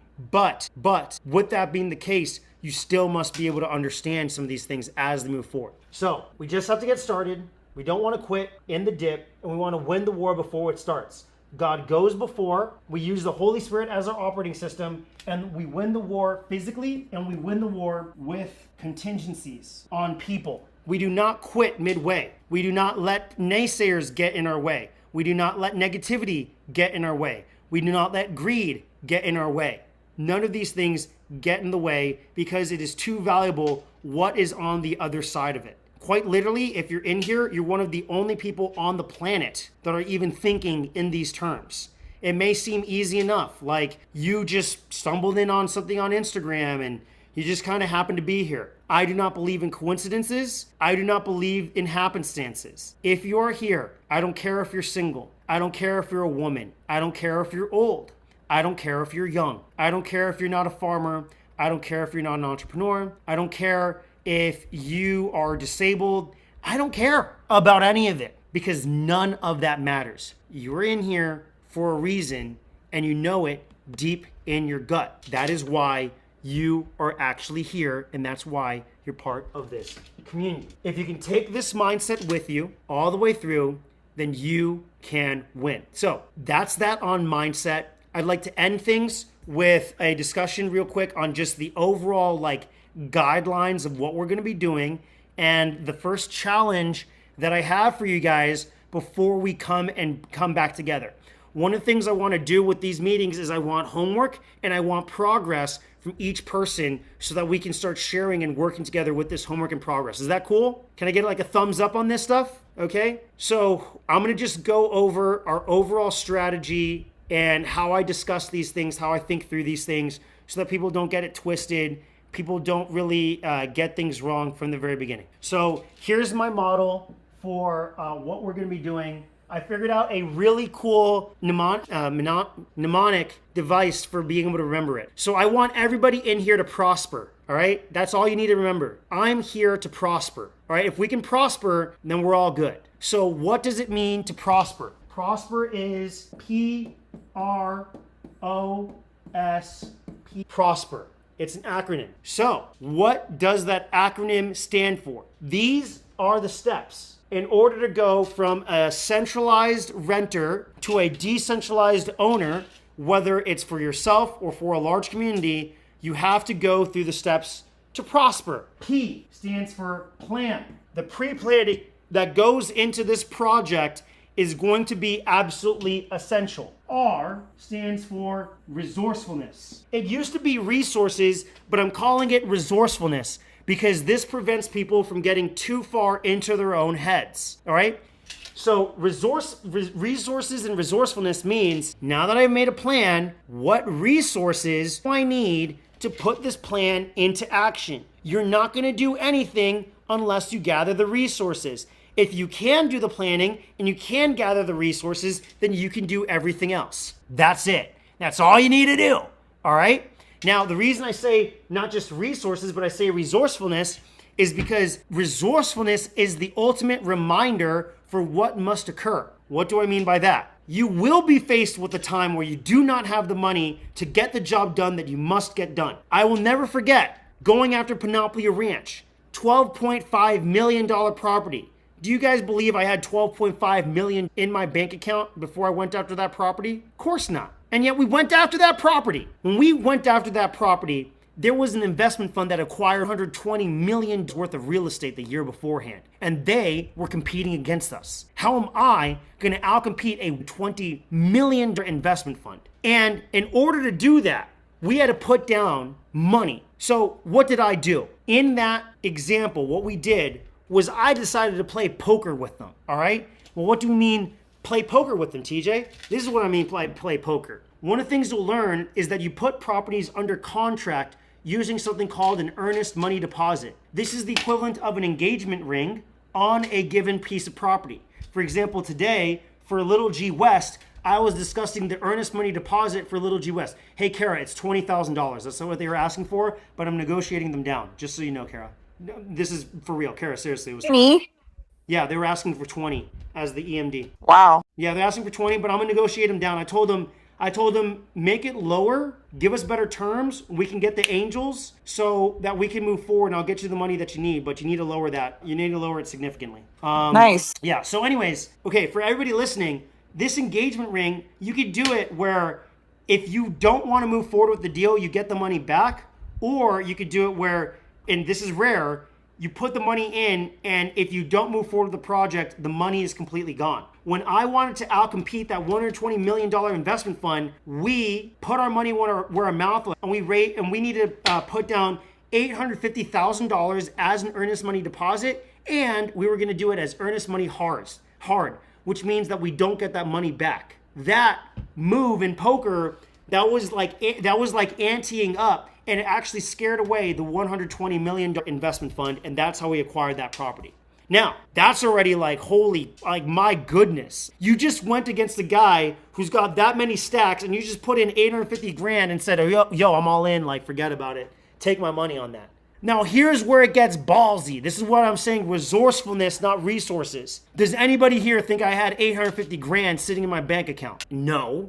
But what I did have was I had a community and I had proper planning. So I'd already warned my community about the fact that I was going to be doing this, and I'd warmed up my community. And are you ready for this? All right? I think I set a world record on this. All right? I made one single 3-minute long video that went out to 50 people and we raised the $850,000. We had until Monday to do it, starting on a Friday. We raised it by Saturday. That's resourcefulness. That's resourcefulness. I don't know how many, like Thursday. Damn, this is the offer that they got. Hey, babe, what do you think about this? Let's just do it. Sign the contract. All right, we haven't even put out the message. Let's just do it. Sign the contract. Step out in faith. Make the video. Get the commitments. Get the deal done. That's resourcefulness. You need to stop playing around with this mindset. I don't really know. I don't have any money. I can't do this with any money. No puppy dogs in here. All right? None. Absolutely none. All right? We only got dogs in here. Whew. All right? No puppy dogs. The money is out there. It's floating somewhere. It's called OPM, other people's money. The money you need is in someone else's pocket, and you don't make money, you take money, all right? And you take money by having people say, here, dude, take it. Shut up and take my money. That's how you do it, all right?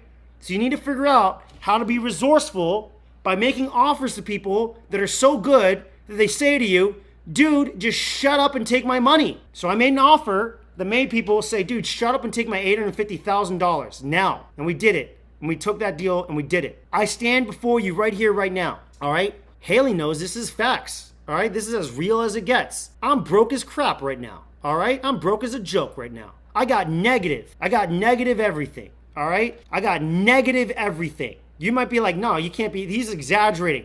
No, I got negative everything right now. All right? I'm about to put together an $8.3 million deal. Can someone make that make sense? All right? I got negative everything, and I'm about to put together an $8.3 million. So I don't want to hear anybody, I don't have the money. No, you don't have the imagination.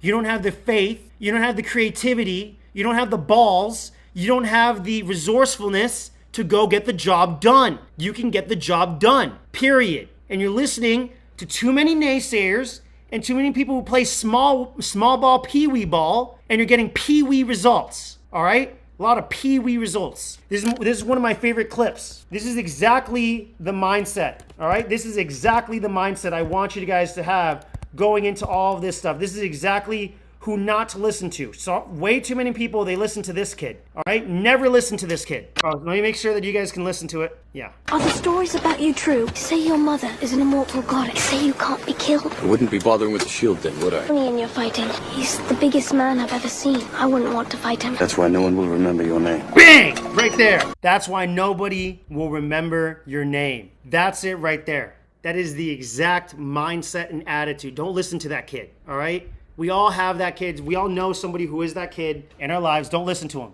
all right? You just ignore that. You have to have the resourcefulness. All right. O, okay, stands for ownership. And you have the right resourcefulness. The ownership will take care of itself.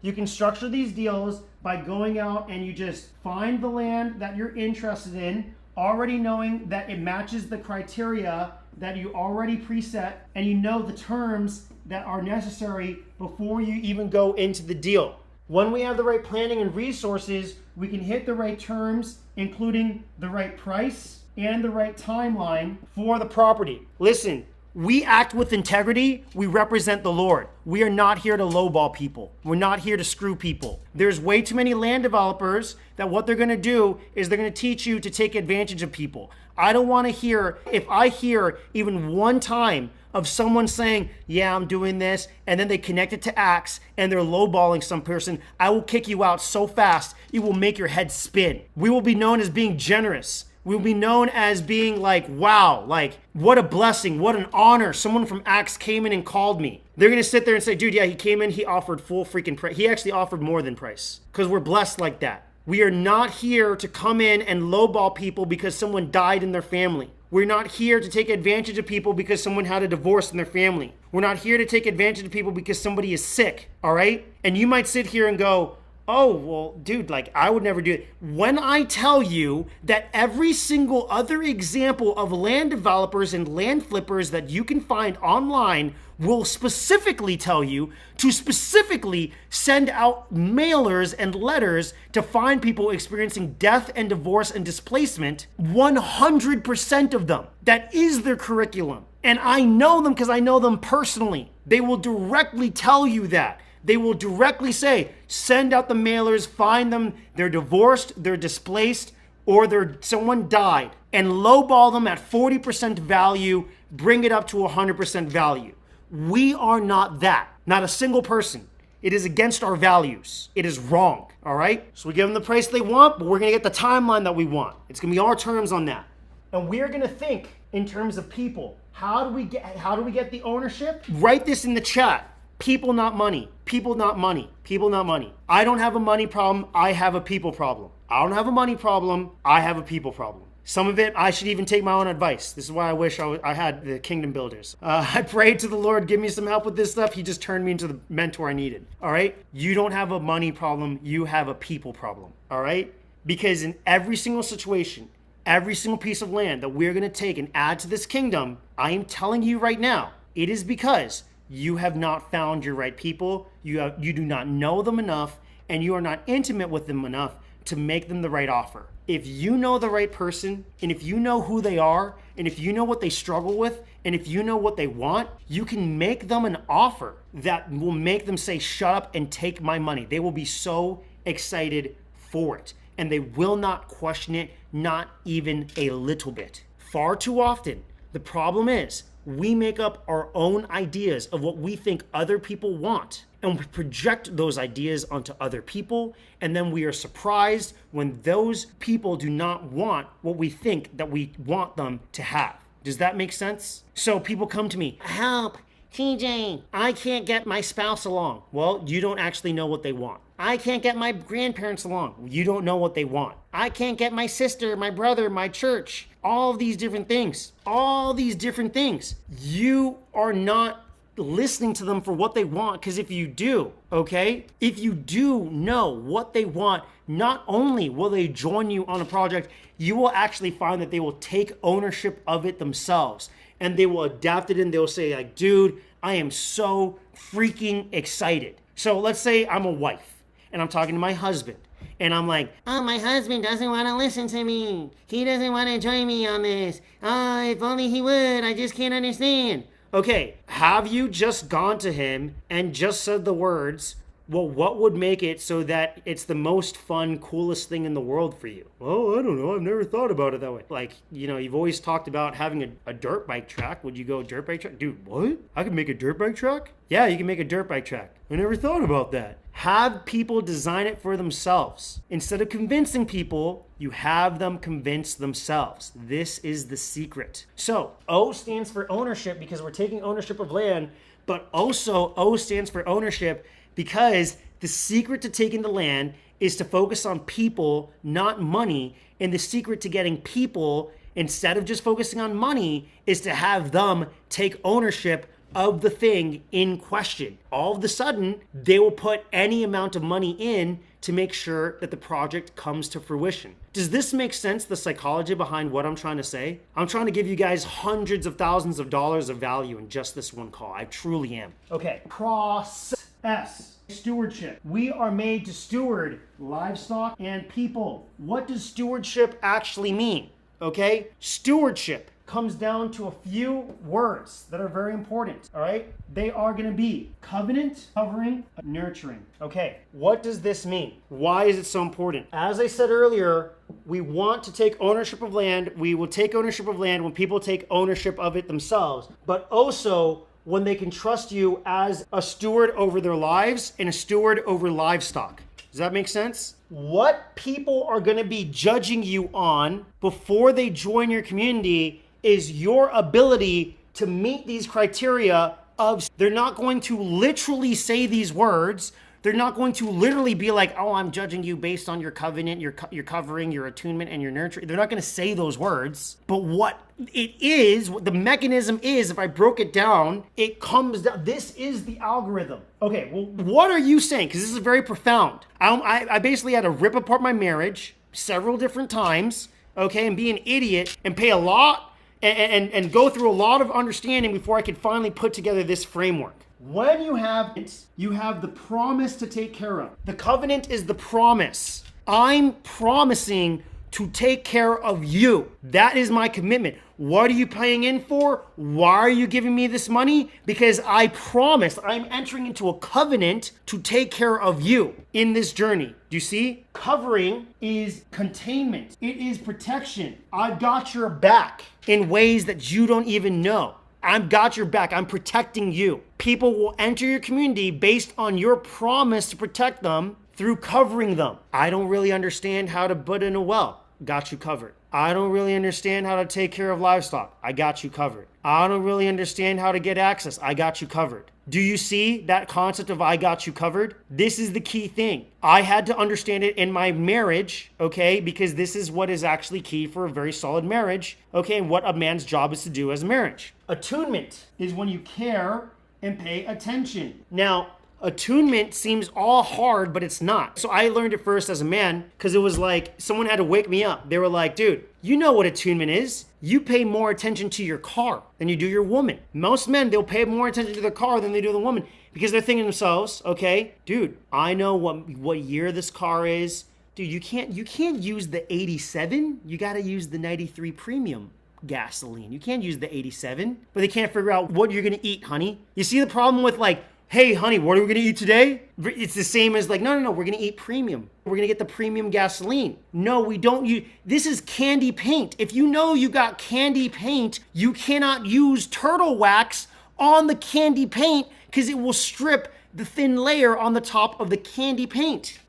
You must attune to the people in your community. And when you attune to the people, you want to anticipate their needs. When you anticipate their needs, you want to get to a point where people hear of your community and this is the reaction that they should say. Oh my goodness, this was a godsend. Oh my goodness, this is everything I thought I wanted. And then you even thought of things that I didn't even know that I actually wanted. Wow. This is just wow. Do you see the effect that has on your marketing for your community? When you know your people to the point that you know them, you're attuned to them more than they know themselves, that they say, wow, this is everything I wanted and even more than I thought I could have wanted. Do you see how this makes sense for the marketing? That is a godsend. And that's what makes creating these communities very easy. Do you see now why people would say, shut up and take my money? And now money is not an issue? Now you can go against the $120 million investment funds? It doesn't matter? So now nurturing. This is a place of growth. We are not here to stifle. We are here to grow them in their skill sets and their mindsets. We grow them in their skill sets and we grow them in their mindsets. A lot of people, they're a little bit weak in their mind. And you got to say, hey, baby bird, you're going to be A-okay. And we got to train them upwards on those pieces. And we train them on their skill sets. We are not here, okay, for example, I hear people, they'll come to me with the community, all right, so here's what we can do. Okay, so what we could do is we could do the solar panels for all of them. We have a little solar panel off on the sun. And if we get the solar panel, then every person in the community, they're going to have to pay us for the electricity. So they don't go to the electricity grid, they go to us for the electricity. It's going to be so great. And they'll say, wow, this is great. You don't want people dependent on you like that for the dollar. Damn, if I had $1 for every person who's asked me that, you know, who's like talked to me about that type of plan. All right, I've seen it again and again and again. We want people to act independently. Treat them as adults. Treat them as you want to be treated. Bring the golden rule in to these communities. Truly. P, production. We are to produce on these lands. We produce. We are going to create a nation amongst nations. There will be 1 million families that will buy land and grow food and build off grid because of us. And there will be entire economies within these homesteading communities and among these homesteading communities. We are helping them produce retreats, wedding venues, food, water, businesses all across. So we are to find fertile grounds and we are to focus on production. We do not just go for lands that are pretty. We do not just go for lands that are a good deal. You have two deals. Deal number one is in the same area as deal number two. They're both 1,000 acres. One's for $1 million. The other, the one that's of $5 million. The one that's $5 million is 3 times better, and we all know it. And you go and you say, oh, but I don't have $1 million. I don't have $5 million. Let me go for the $1 million. It's all I can afford.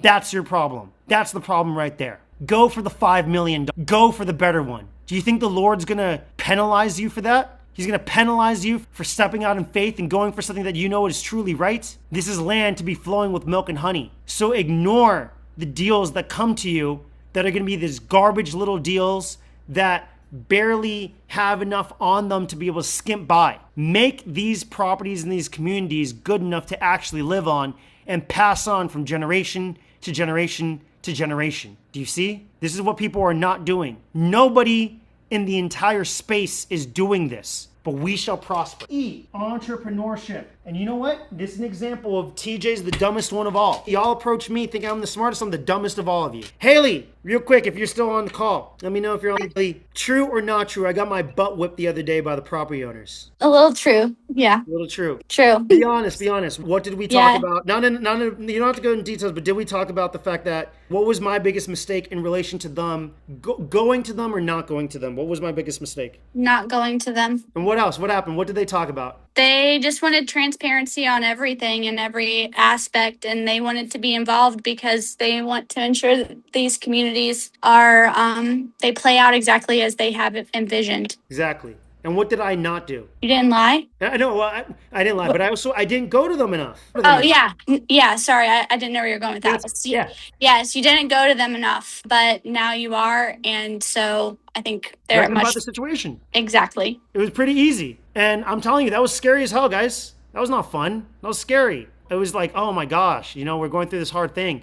I had to, if you guys want to know, in simple terms, I had to do a firing of some really close individual, like people that were close. And it was just like, oh, well, why do you do that? All this other things, right? They tried doing a thrashing, tried bashing my name, all these different things. But by leaning on my group of entrepreneurs, I was able to make it through. So entrepreneurship is that we are intending these communities to turn a profit. Guys, there should be healthy margins on your projects. I'm going to make fun of you if you do not put a healthy margin on your project. A lot of people, they think, well, TJ, you can't have God's work and also turn a profit. Nah, you don't get it. If you don't put a profit in, even if you consider yourself essentially a nonprofit, your project's going to die. You need a healthy margin or else you're not going to have the money to do the roads, to do the community centers, to do the utilities, to do any of the things that you want to do. In addition to that, be mindful of the fact that the people in there will need to be able to somehow earn an income on their properties. So we want to help them think through how they're going to be earning an income on their homesteads and on their properties. And so we want to be mindful of that and be like, okay, I want a good location where it is economically viable to be in that location. Does that make sense? That should inform you on your location where you do not, for example, go and get a property out in the middle of freaking nowhere, 6 hours away from everything else. Does this make sense? So examples of what we're talking about here. Let's say we have the same budget. We've got 2 properties. Property number 1 is 2 times cheaper than property number 2, and it's got more land, but it is 6 hours away from the city. But property number 2 is more expensive for sure, and it's got less land. You'll earn less of a profit, but it is only 90 minutes away from the city. Which one should you go for? You should go for the one closer to the city. You need to be closer to the city. When you're too far away from the city, you will give a chokehold to your project and you will not be able to get off the ground. You have not won the war before you started the war. In my opinion, if you want to know, what you want to look for is the equivalent of a Publix or a Whole Foods 90 minutes away from the property. If you're going beyond 90 minutes to minutes away from a Publix, a Whole Foods, or a Sprouts, that is a solid indication you're probably too far away from civilization. Doing this now is going to save you a lot of headaches in the future. You have never felt the pain of having people go try to visit a property and then say, meh, it's too far away from the airport. I don't really know if I want to do it. Because you've spent all this time and all this money getting all these people out there, and you're already in the money. You've already put in the earnest money deposit, and now you have to deal with the fact that everybody's going, it's too far away from where it is. It's really nice, but I don't want to do it. You don't want to deal with any of that stuff. Does that make sense so far? Okay? So that's E for entrepreneurship. And then R is for residence. Now, on the residence, there's going to be 5 main things that you're going to want to put in on the someone said medical too. I thank you for that. You're actually completely right. You're completely right. Medical is very important as well. You will find it a lot. Okay, in the next 10, Kara says, TJ, can you wrap up in the next 10 tonight? I need you home. Yes, absolutely. I'm coming home. Okay. I know talking about land this much gets you really excited, babe. I get it. Okay. So R is for residence. There's really 5 things that you need to focus on for the criteria for a great residence. All you need is these 5 things, and the secret to it is creating your own community for all of it. So this is what it is. All right. You need solar. Everybody's going to need septic. You're going to need wells. You're going to need the main home, and you're going to need what I call an IGE. You're going to help people choose one. IGE stands for an income generation engine. That is a cabin, that's a retreat, that's a barn, that's a venue, that's a workshop, some way to make money on the homestead. Does that make sense? If you can have land that has solar, septic, wells, main home, and an income generation engine, then you basically have everything you need to have. Solar, we're gonna get vendors. Septic, okay, we're gonna get a vendor. Wells, we're gonna get a vendor. So you don't need to do anything for solar, for septic, or for wells, because you get the vendor whose career it is. Do you see why it's so silly that people get so upset about, oh, but I don't know what I want to do? There's a person whose career it is to figure out solar. And there's a person whose career it is to figure out septic. And there's a person whose career it is to figure out. So why are you trying to figure out the solar, septic, and wells on your own? Make it make sense. Because this is the stuff that's getting 99.995% of the sheep stuck. We just answered the thicket. They're freaking reading books. They're reading a bunch of podcasts. We're watching a bunch of... You Google the vendor and you call the vendor. And you say, I'm starting a community. Do you think you could help me out in the community? Or you get an expert to go call the vendor for you. That's what I have. I have a Johanna to go. She calls the vendors for me. She's better at it than even I. Is this a little bit of an unlock to realize like, oh, I've been overthinking it because people kind of think about how am I going to do all of this stuff? You just get the guy to do it. He'll teach you it. It's not that big of a deal. It takes like a half a day of training. He installs it for you. He trains it for you in like half a day. You learn everything you need to learn. Does that make sense? Main home, vendor, IGE. People come up with it themselves. You don't have to do it for them. We'll come up with it themselves. You just talk to them a little bit. If you can do these things, you will prosper. If you have good planning before you start the property, if you have resourcefulness to go understand that it's people, not money, if you help people take ownership and you make it a relationship of 100% responsibility on both ends, they're 100% responsible for their results, and you also say, I will provide stewardship and I'm also 100% responsible. I promise, I give you a covenant to cover your back and to help you and anticipate your needs. And I will also help you grow in your skills. Then you help them with the production by just getting the necessary hands to help you out with the livestock and help you out with the food forest and everything else like that. You go to them as entrepreneurs and you collaborate with them rather than butting heads against them. And then you talk to them through what their game plan is for the residents, including solar, septic, wells, main home, and an income generation engine. Congratulations, you will prosper. And that is all you need to get people out there to your properties. All right. Guys, was this valuable? I'm going to end it right there. I'm going to just pause it right there. I'm so happy to have you all here with me. Here's my homework for you. We're going to do the first iteration. I want you guys to go out and find 3 examples of locations that you want to build at and post it in the school. Is that cool? Okay. So I'm going to post it in the school. Let me go over. Let me start sharing my screen. So we're going to go here to the school. Get out of here, kid. Okay. Kick off call homework week 1. Okay. Post your 3 dream properties here. Do not hold back. Amaze me. If someone posts something good enough, will turn it into a real property? Surprise me. US or world, it doesn't matter. 3 properties per person. Let's go. And we're gonna put this in wins and milestones. Is that cool? TJ, I said or sign up for a property visit with us for those who want to purchase, who know they want to purchase with us. Or sign up for a property visit. That is your guys' homework. Go find 3 properties and post it in there. Post it in the chat. Post why it is and what you're thinking about. Go crazy in there. Just add it in as comments. Is that cool? Is that reasonable homework? That's all I'm asking for you guys to do. Just let your imaginations go wild. I don't really care where you source it from. V's in the chat for value. Just want to make sure. Does anybody want to comment anything right before we head out? Let's see, Chantel, you were on this call. How'd you feel about this? Oh, I think she's frozen. I think I put a comment. Oh no, can you hear me? I can hear you. No. Okay. Yeah, I put a comment Instagram earlier that my mother and I were talking about, just this very thing about, building a community for our family, an extended family 2 days ago. Yeah. So to hear everything that you're saying, it's like confirmation, like absolute confirmation. So I'm excited. I love it. Yeah. I absolutely love it. Oh, we got Ebony. Hey there, Ebony. Hello. Hi. My question is, do you have anyone that has done this that's a single mom? And like, how does that work? I'm curious to know. Yeah. So you're talking about people. If we have people, yeah, we've had single moms and we've had grandmothers as well. We've had widows that have joined us and they bought their land and they just get started. One of my favorites is I try to keep people's names private. Names private. But one of them makes me so happy that I was about to say her name.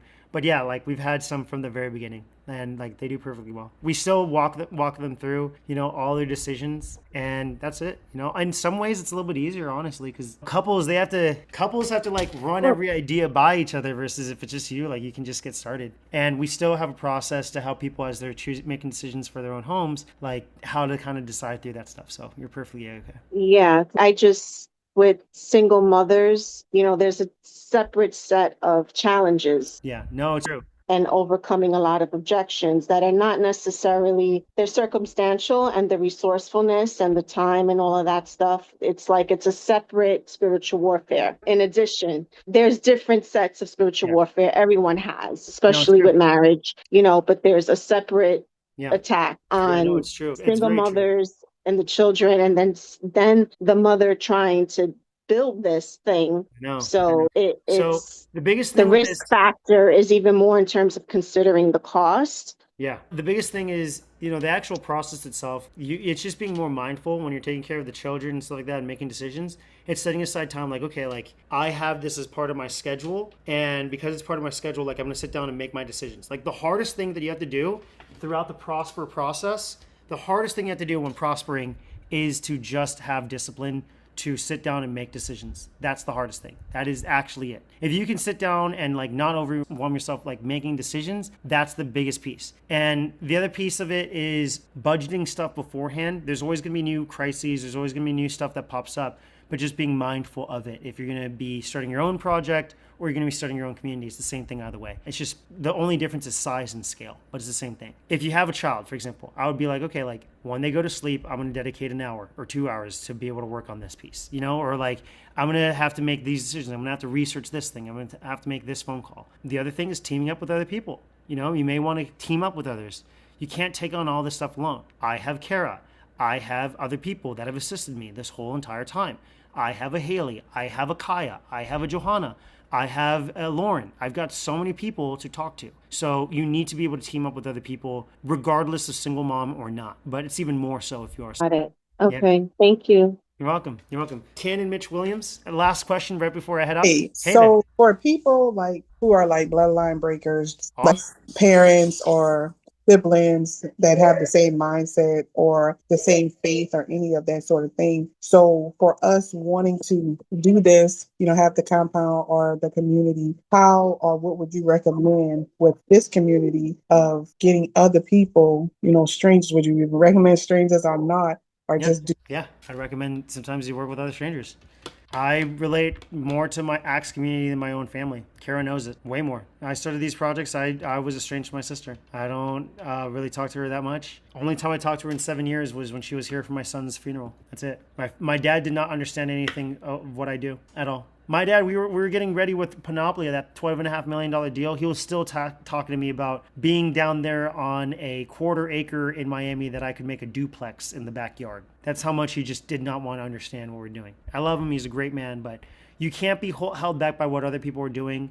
There's a reason that Jesus says a prophet is not without honor except in his own hometown. Last I checked, I'm not nearly as great as Jesus, and if even freaking that guy is without honor in his own hometown, okay, then I'm pretty sure that I too am also gonna run into trouble, because this is an entire identity shift that we're talking about here. This is a crazy identity shift. You're coming from whatever city you're in to like, I'm gonna buy land and have cattle. Like what? Freaking what? Okay? People are sitting there going, I know people from college is that TJ? I thought that was that scumbag lacrosse player. I thought that was that frat guy. What? That's TJ. I thought that was that sprinting guy. What's he doing selling land? What the heck is that? He's got a beard? What an idiot. Must be a cult leader, dude. I always knew he was charismatic. Must be a cult leader. What the heck? You can't listen to any of it. You just can't. Just proceed forward with and without. Live as if your parents are dead. And that's how you'll honor them best. Yeah. All right. With that, guys, I'm going to end that there. Thank you guys so much. Thank you guys so much for being here. We will have a replay for all of this. And I'll see you guys at the next meeting. We have not scheduled it yet because we have a few things contingent. Got some closings, got some other things that I need to knock out. That's why it's not as simple as like, oh, we just meet every single blank day, because we have a few other things that I still have to take care of. But thank you guys TJ, so much. can you announce just the thing with the school really quick so people understand that? Oh, with the school, the fact that, okay, guys, who here is part of the paid school? Who here is not part of the free trial? Who here is like still just on the free? We need everybody to switch over to the paid. We need to. It's theft at this point. The reason it's so important is because I need everybody to switch. I understand that there's a free trial to go in, but we need people to log out and log in. If you haven't already done the free trial, we had to put in a credit card. We want to switch. If you're part of Legacy Collective, that's fine. This is Legacy Collective. What we're calling Legacy Collective is Kingdom Builders. It's the same thing. We need every one of the 1,500 people that are in the school community to switch over. I've cut down my team, just like Gideon, down to 1/3 of its original size, so that the school community alone can actually fund the entirety of our staff. By doing that, allows us to take bigger risks and go after bigger and better properties than we were ever able to do in the past, and not have to rely solely on the properties in order to get that job done. It also allows me to focus even more on providing the best information and the best resources for you guys so that you can start your own properties as well. We'd had a much larger team previously, and every single 2 weeks it was like, oh my gosh, I have to get the salary, I have to get all these other stuff, and that was really holding us back. But now, by everybody joining as a paid member of the school community as a Kingdom Builder, that allows us to go all in on this effort, because I really do want to help you guys out as you start your own communities. The people who make it through this, I will partner with you if you can follow through these rules, and we can make sure to have a good enough property. There are some of you in here that will literally become, you will earn your first 6 figures and 7-figure deals as a result of just being part of this community and being here on the ground floor and just moving forward with this. Okay, so I just want to highlight too, TJ, because you keep saying like for people starting their own communities. It's not just for people starting their own communities. It's also for people who want to purchase with us and are at different stages of the journey in making the transition, because it is a transition. It is. You know, some of our families were raised on a farm and want to, and then move to a city and raise their families in a city and want to give that life back to their kids. Some people like TJ and I just grew up in cities their whole life, and just, it's a transition and it takes time. And so like TJ said, we're going to have different courses, even if you know, hey, I don't want to do my own land. I don't want to do my own community. I just want to buy with you guys. We're going to have mindset courses, financial planning courses on like how to talk to your family, how to talk to your spouse, how to talk to your loved ones if you want to get them involved, and just other things to help you prepare, highlights of our communities as they continue to grow. Again, just these different things to help you prepare to make the transition in your own time too. We want this to be the ultimate resource for 3 things: buying land, growing your own food, and building your own homestead. whether that's with us here at Axe or you're starting your own thing. The easiest way for most people, there's a lot of you guys that you don't necessarily have to be a community builder to still build as part of the community, right? Just plug into what we already have. Like, you save yourself a lot of headaches. You don't have to do all this other crazy stuff. And you just gather, you, your spouse, maybe your friends, go get a parcel of land. Go get started that way. Start focusing on your own retreats. Start focusing on your own cabins. That is by far the easiest and simplest way. And it can be amazing. You can serve in powerful ways. We have people creating birth centers. We got people creating post facilities. We've got people creating like wellness retreats. You can create wedding venues. There's all sorts of things. Come out to one of our properties. Come visit. Put in a reservation, come visit one of our properties. It's very, very worthwhile. Very, very, very worthwhile to go do it. Yeah, it really is life-changing the first time you actually see one of the properties in real life and you get to see how beautiful it actually is out here. All right, guys, well, I got to drive home. I've got a 2-hour drive to go see my wife and kids. I want to go hang out with them. Thank you guys so much. All right, see you around. All right, bye.